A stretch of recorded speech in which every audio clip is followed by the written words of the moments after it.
100.7. 100.7. Melody. 100.7. I love this station. Melody 100.7 FM. News on Melody 100.7 FM Ibadan.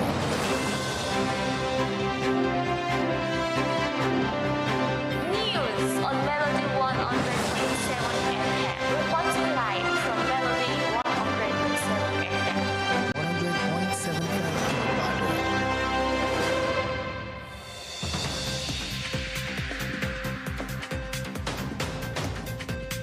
Very good afternoon to you. Thank you for joining in. This is Newsline on Melody 100.7 FM. This beautiful Thursday, 22nd day of January 2026. And the headlines.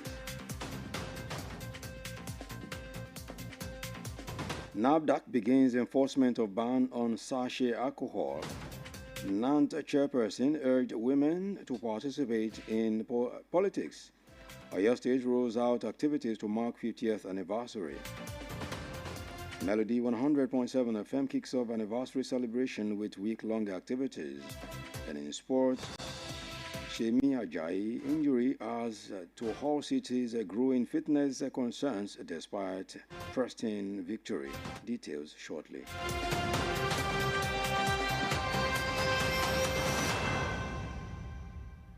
Thank you for being with us. Now the news in detail. My name is Priti Adegoke. Federal government, political parties and leaders have been called to work on bringing to reality the 35% reserved seats for women to occupy political positions in Nigeria. Staff reporter Kudirat Hakim Apampa has more on this story.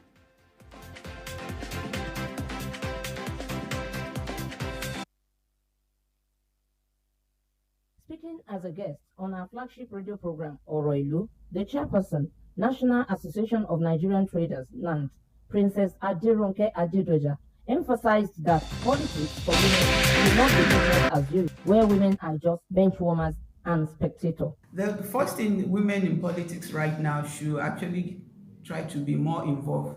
It shouldn't be business as usual, where we're just being psycho-fans, we're just cheerleaders. We should be part of the decision-making, part of the leadership of any political party. That's because majority of the voters are women. We're the one that goes out, do the campaigning and everything. So we should be more recognized this time around, and we should raise our voice. Princess Adedoja stated that this is the time for women to engage seriously in Nigerian politics with the aim of winning elections into elective offices across the country. My advice for those aspiring, try to create more awareness.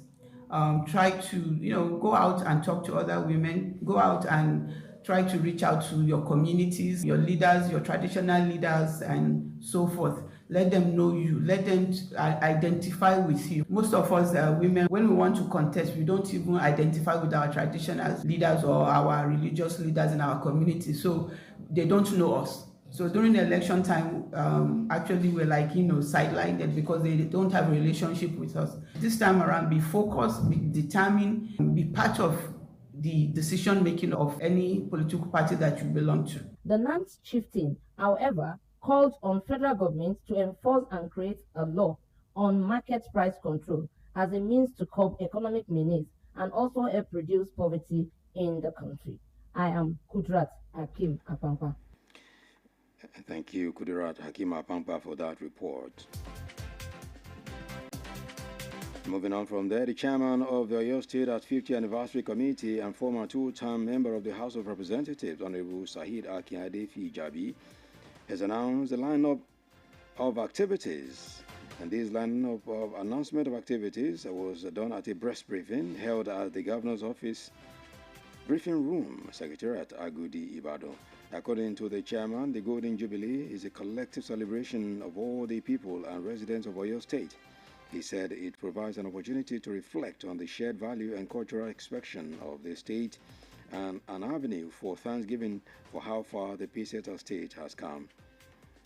He noted that the anniversary is to celebrate the state's 5 decades of solid growth, development, cultural heritage, and resilience. According to the chairman, the Golden Jubilee is a collective celebration of all the people and residents of Oyo State. He said it provides an opportunity to reflect on the shared values and cultural expression of the Bethesda State. Akande Fijabi called on all residents, indigenes and non-indigenes of Oyo State at home and in the diaspora to join in the celebrations. The press conference had in attendance the Secretary of the Committee, Mrs. Aderonke Adedayo, Executive Assistant to the Governor on Finance, Budget and Economic Planning, Alhaji Gafar Bello, Special Advisor to the Governor of Media, Dr. Solomon Olanrewaju, and the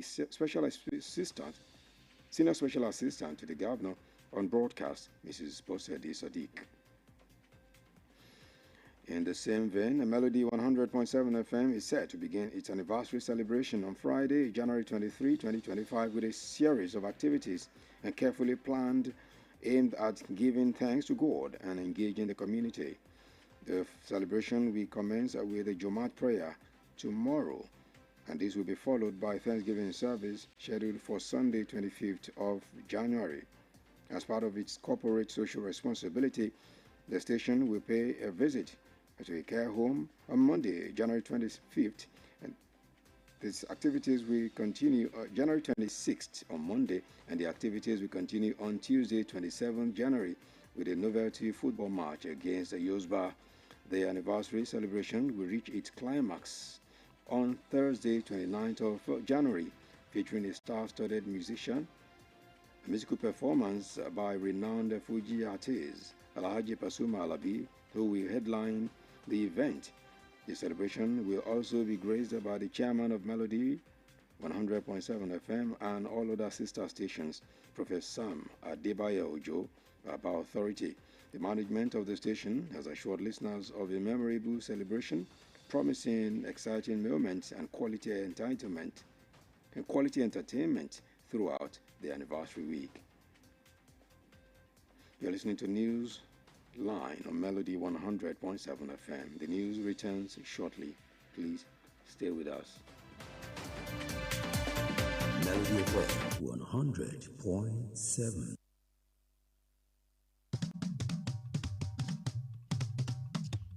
ó ti ń gbé wa débẹ̀ pẹ̀lú ìgbádùn tó kọjá bẹ́ẹ̀. gbogbo sí a tó ń ta lùkù tó kì í. tó ń ti tani lólobó àti ìlanilọ́yẹ̀ tí ò lẹ́jà ń bá kọ̀. Alabi proprietor mi boss, sáwé sẹ́wọ̀n káàtó sá mọ́ni ló gbèdé everybody ẹ̀ mú jà. Melody 100.7 FM. ó pé ọdún kan bí ọdún mẹ́wàá ìgbóhùnsáfẹ́fẹ́ eléyìí sára ọ̀tọ̀. ọjọ́ kẹtàlélógún di ọjọ́ kọkàndínlọ́gbọ̀n oṣù kínní ọdún 2026 ló fi máa dárí yàdọ̀ balẹ̀ lọ́lọ́kọ̀ ọjọ́kọ̀ pẹ̀lú àwọn ètò tá a ti pè àmọ́lẹ̀ fẹ́yìn olólùfẹ́ wa tó ń ti fàmì ẹ̀yẹ dáhùn èèyàn jàǹkànjàǹkàn lọ́la. Melody 100.7 FM is the one. ọjọ́ Thursday 29th January 2026 la máa ṣàṣekágbá gbogbo ètò ní Theophilus Ogunlesi opposite UCH Ìbàdàn. ọ̀pọ̀ àwọn ẹni àyẹ́sí pẹ̀lú àwọn ìgbà ojúmọ́ tó ń tàwọn ìràwọ̀ agbóhùnsáfẹ́fẹ́ lẹ́ máa pàdé lọ́jọ́ yẹn. gómìnà pínlẹ̀ Ọ̀yọ́ ọlọ́lá jùlọ onímọ̀-ẹ̀rọ Abíọ́dún Ṣèyí Mákindé pẹ̀lú gómìnà pínlẹ̀ Oǹdó Lókè Ayédàtiwa làwọn ẹni àyẹ́sí pàtàkì Fẹ́mi Adésínà amúgbálẹ́gbẹ̀ẹ́ fún ààrẹ àná ló máa sọ̀rọ̀ àpilẹ̀kọ Alhaji Alabi Pasuma ló máa léwájú àwọn ikọ̀ ìràwọ̀ olórin lọ́jọ́ yẹn wòlíì Ọlọ́run alààyè Sam Adébáyò the authority lólùgbàlejò àgbà ayẹyẹ ọdún kan lè ṣe rédíò tó ń gbé wà débẹ̀ Melody 100.7 FM ó máa lóyin ládùnsá àjọṣe gbogbo wa ní o. Melody FM 100.7. Thank you for being with us. And now the rest of the news. In business, the National Agency for Food, Drug Administration and Control, NAFDAC, says it has begun the enforcement of the ban on production and sale of alcohol in sachet and PET bottles below 200 ml. The Director General of NAFDAC, Professor Mojisola Adeyeye, disclosed this at a media parley organized by the agency in Lagos. The news agency of Nigeria, NAN, reports the NAFDAC had on November 11, 2025, announced that it will enforce a total ban on the production and sale of items by December 2025, in line with directive of the Senate. However, the proposed enforcement was halted after the federal government called for the immediate suspension of all actions and measures related to the proposed ban and pending the outcome of consultations and final directive.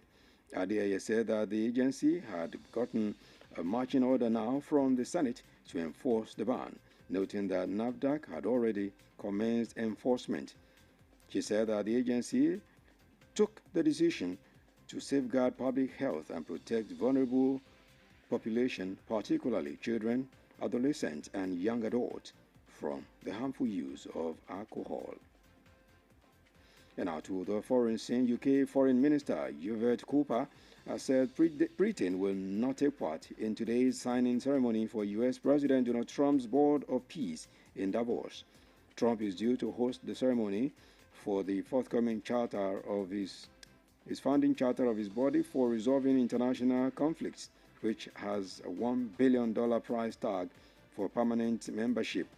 Cooper told the newsman from the Swiss mountain town and UK concerns about this inclusion of Russia President Vladimir Putin, whose forces are still fighting in Ukraine after invading in 2022.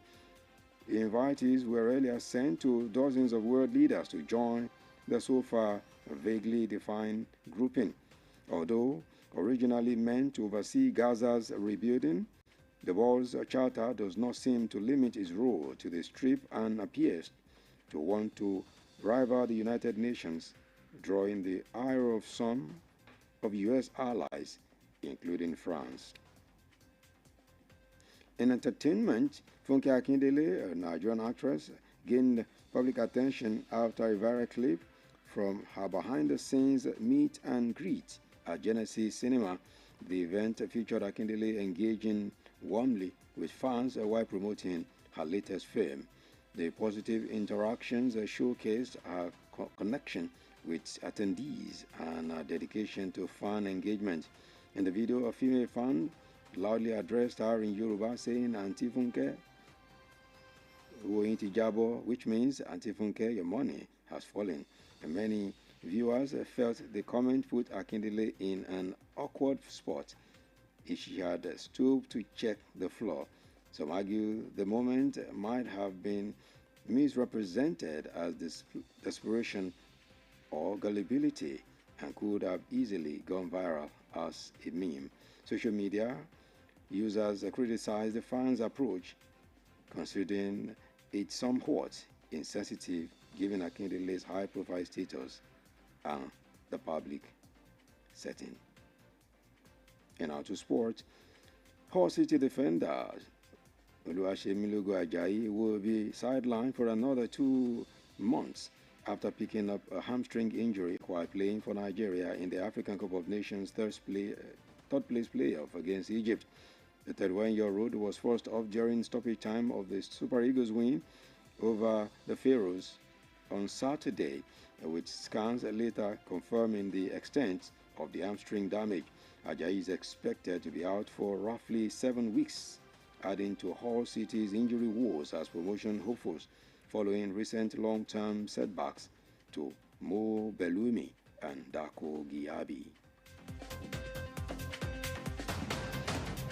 And on that note, we wrap up Newsline for today. But before we go, the recap. NAFDAC has begun enforcement of ban on sachet alcoholic drinks. And we also told you that NANT chairperson has urged women to participate more in politics. In Oyo State, you heard that the government has rolled out activities to mark the 50th anniversary. And in a similar vein, Melody FM 100.7 is kicking off its anniversary celebration with week-long activities. And finally, in sports, you heard Shemi Ajayi's injury has added to Hull City's growing fitness concerns despite trusting victory. That's the end of our Newsline for today on Melody 100.7 FM. Kindly join us on all social media platforms for more news stories and excellent programming. Newsline was compiled and produced by Kudirat Hakim Apampa and produced by Bobola Igunfemi and was edited by Itayo Olushola. My name is Pretty Adegoke. Thank you for listening. Good afternoon. The news translation comes up shortly. Melody FM 100.7. Melody FM Bashoron Ibadan. Ó kọjá bẹ́ẹ̀. Ìkànnì tó kọjá rẹ́kẹrẹ́kẹ́. Melody FM Ìbàdàn. ìròyìn ní ìkànnì Melody 100.7 FM Ìbàdàn.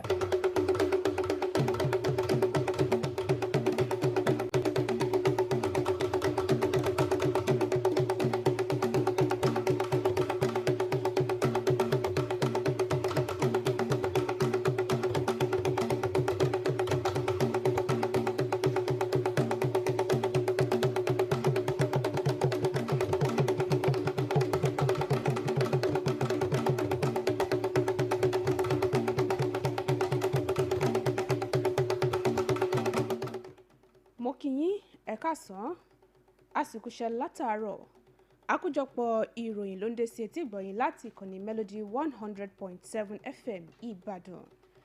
Adenike Adesoye lóníròyìn ṣáájú ẹgbọ́ kókó oníròyìn náà. Àjọ NAFDAC bẹ̀rẹ̀ ìfòfindè lórí àwọn ọtí náà rà. Ìjọba ìpínlẹ̀ Ọ̀yọ́ bẹ̀rẹ̀ ọ̀kanòjọ̀kan ètò láti ṣe àmì 50 ọdún ìdásílẹ̀ ìpínlẹ̀ yìí. Iléeṣẹ́ Melody 100.7 FM bẹ̀rẹ̀ ọ̀kanòjọ̀kan ètò tí ó wáyé fún ọ̀sẹ̀ kan láti ṣe àmì ayẹyẹ ọdún kan rẹ̀. Lábala eré ìdárayá, ìfarapa tí Ṣẹ̀mí Àjàyí ní ti túbọ̀ dá ìkọminú sílẹ̀ nínú ikọ̀ agbábọ́ọ̀lù Hull City. Ìròyìn ọ̀hún rèé lẹ́kùnrẹ́rẹ́.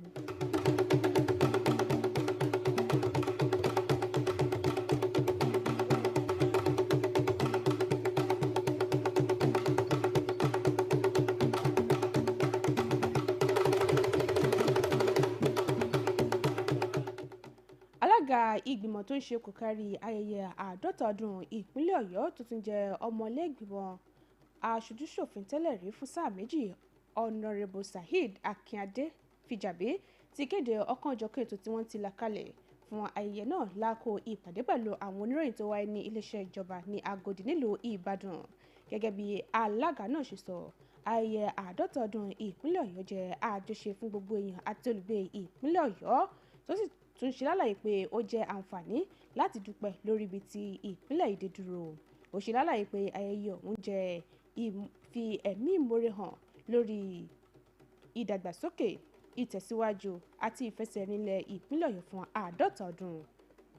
Akínadé Fìjàbí wá ké sí gbogbo àwọn olùgbé ìpínlẹ̀ yìí, àwọn ọmọ bíbí ìpínlẹ̀ Ọ̀yọ́ nílé àti lẹ́yìn odi àti gbogbo aráàlú láti fọwọ́sowọ́pọ̀ nínú àjọyọ̀ náà.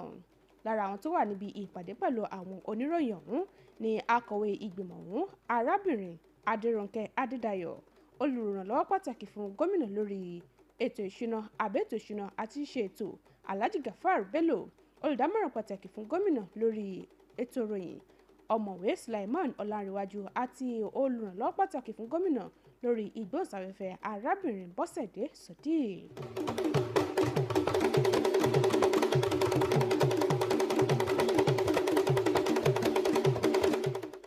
Ẹ̀wẹ̀, iléeṣẹ́ Melody 100.7 FM ti ṣetán láti bẹ̀rẹ̀ ọ̀kanòjọ̀kan ètò láti ṣe àmì ayẹyẹ ọdún kan rẹ̀, èyí tí wọ́n là kalẹ̀ láti dúpẹ́ fún Ọlọ́run àti láti fi ẹ̀mí ìmoore hàn sí àwọn olólùfẹ́.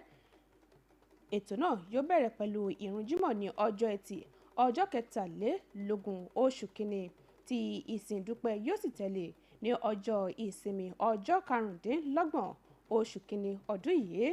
Gẹ́gẹ́ bí ara ètò ṣíṣe fún aráàlú, iléeṣẹ́ Melody yóò ṣe àbẹ̀wò sí ilé àwọn ọmọ aláìníyàá ní ọjọ́ Ajé ọjọ́ 26 oṣù kínní. Ètò ń tẹ̀síwájú ní ọjọ́ Ìṣẹ́gun ọjọ́ 27 oṣù kínní pẹ̀lú ìfẹsẹ̀wọnsẹ̀ láàrin iléeṣẹ́ Melody àti ẹgbẹ́ Yosba. Ẹyẹ ọ̀hún yóò débi kọ̀ǹkúdùn ní Ọjọ́bọ̀ ọjọ́ 29 oṣù kínní níbi tí gbajúgbajà olórin fújì ní Alhaji Pasuma Alabi yóò ti máa fi orin àtìlù dá àwọn èèyàn lára yá. Bákan náà, alága iléeṣẹ́ Melody FM Wòlíì Sam Adébáyọ̀ Òjó Baba Authority yóò wà níbi ètò ọ̀hún. Àwọn aláṣẹ ìkànnì yìí tí wàá fi dá àwọn olólùfẹ́ àti olùgbọ́ lójú wípé ètò náà yóò dùn yóò lárinrin.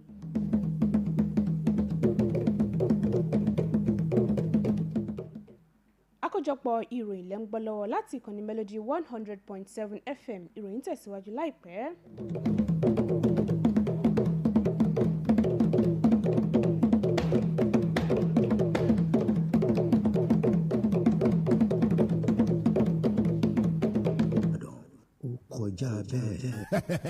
gbogbo ìlú ti ń rọ́kùnkù kẹ̀kẹ́ fún ti ayẹyẹ àjọ̀dún ọdún kan Melody 100.7 FM Ìbàdàn. àwọn tèmi náà sọ pé kí làwọn lọ́jọ́ kọ́tọ́ tí ò sí lápò ṣòkòtò wa.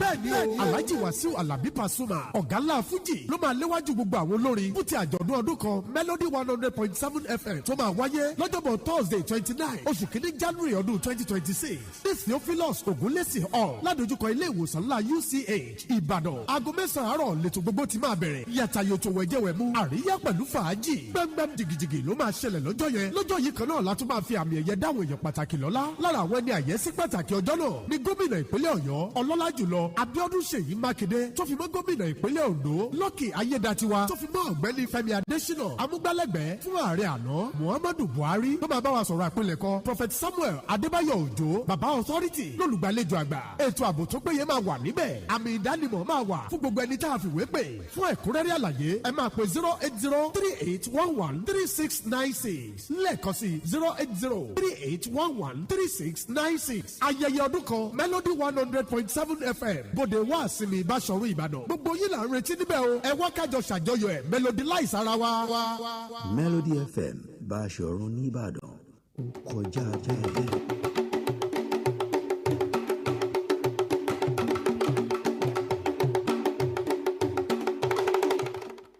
ẹ káàbọ̀ padà àkójọpọ̀ ìròyìn tẹ̀síwájú lábala okòwò àjọ tó ń sí ọ̀rọ̀ oúnjẹ àti gbogbo nǹkan tó ń gba ẹnu kọjá lórílẹ̀‐èdè yìí NAFDAC ti ṣe lálàyé pé òun ti bẹ̀rẹ̀ ìgbésẹ̀ ìfòfindè lórí ìpèsè àti títa ọtí inú ọ̀rá àti tàwọn inú kékèké ọ̀gá àgbà àjọ NAFDAC ọ̀jọ̀gbọ́n Mojísọ́lá Adéyẹyẹ sọ ọ̀rọ̀ ìdí mímọ̀ láàkó ìpàdé kan pẹ̀lú àwọn oníròyìn eléyìí tí àjọ náà gbé kalẹ̀ ní àná ọjọ́rú ní ìpínlẹ̀ Èkó ìròyìn ti fi léde wípé àjọ NAFDAC ti kéde ní ọjọ́ kọkànlá oṣù kọkànlá ọdún 2025 wípé òun yóò fi ìdí ìfòfindè náà múlẹ̀ lórí ìpèsè àti títa ọtí inú ọ̀rá láti oṣù kejìlá ọdún 2025 níbàámu pẹ̀lú ìdarí ilé ìgbìmọ̀ aṣòfin àgbà wàyí o èròǹgbà ọ̀hún ni wọ́n ṣẹ́wélé látàrí ìdarí ìjọba àpapọ̀ èyí tó ní kí wọ́n fi gbígun náà títí tí wọn yóò fi parí ètò ìkànsíni àti tí ìdarí yóò fi di fífi léde. Adéyẹyẹ wá ṣe lálàyé pé àjọ ọ̀hún ti gba àṣẹ látọ̀dọ̀ ilé ìgbìmọ̀ aṣòfin àgbà báyìí tó sì jẹ́ wípé àjọ NAFDAC ti bẹ̀rẹ̀ ìfòfindè náà lẹ́sẹ̀kẹsẹ̀ ó ṣe lálàyé pé àjọ ń gbé ìgbésẹ̀ náà láti dáàbò bo ìlera àwọn aráàlú pàápàá jùlọ àwọn ọmọ kéékèèké.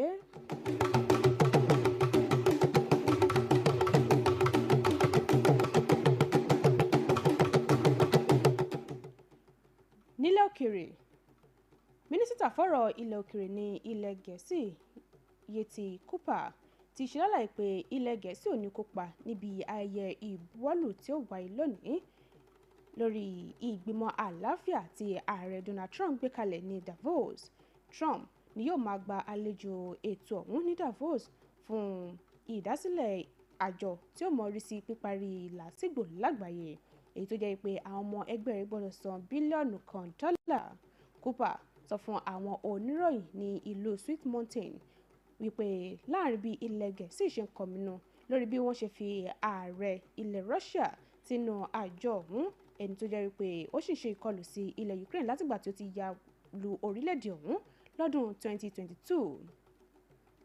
Wọ́n fi ìwé pé ọ̀kanòjọ̀kan àwọn adarí lágbàáyé síbi ètò náà bó tilẹ̀ jẹ́ pé àfojúsùn àjọ ọ̀hún ni láti tún ìlú Gaza kọ́ àmọ́ tó jẹ́ wípé àfojúsùn rẹ̀ ó ti kọjá bẹ́ẹ̀ tó sì dàbí wípé ó fẹ́ jẹ́ alátakò fún àjọ ìṣọ̀kan àgbáyé.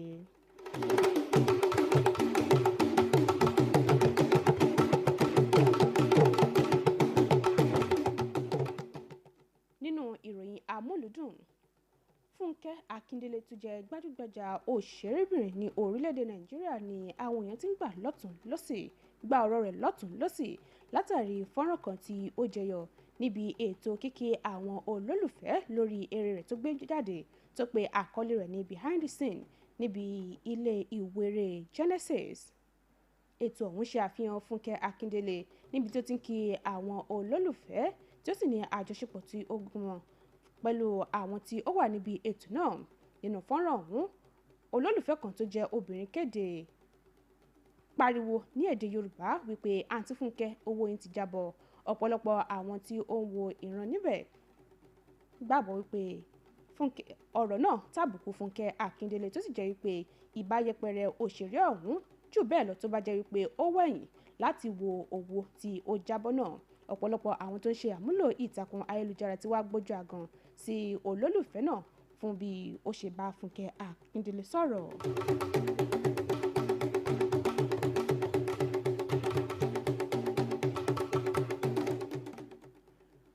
Agbówẹ̀yìn ẹgbẹ́ agbábọ́ọ̀lù All City Ṣèmí Àjàyí ni kò ní láǹfààní láti kópa nínú ìdíje fún bíi oṣù méjì lẹ́yìn tí ó farapa láàkó tí ó ń ṣojú orílẹ̀-èdè Nàìjíríà nínú ìdíje AFCON nínú ìfẹsẹ̀wọnsẹ̀ fún ipò kẹta. Ẹni ọdún 31 ọ̀hún ni ó farapa láàkó tí ikọ̀ Super Eagles ń kojú ilẹ̀ Egypt tó sì jẹ́ pé kò ní láǹfààní láti kópa nínú ìfẹsẹ̀wọnsẹ̀ fún bíi ọ̀sẹ̀ méje.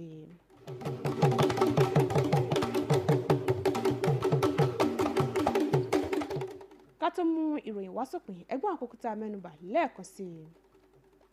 Àjọ NAFDAC bẹ̀rẹ̀ ìfòfindè lórí ìpèsè àti títa àwọn ọtí inú ọ̀rá.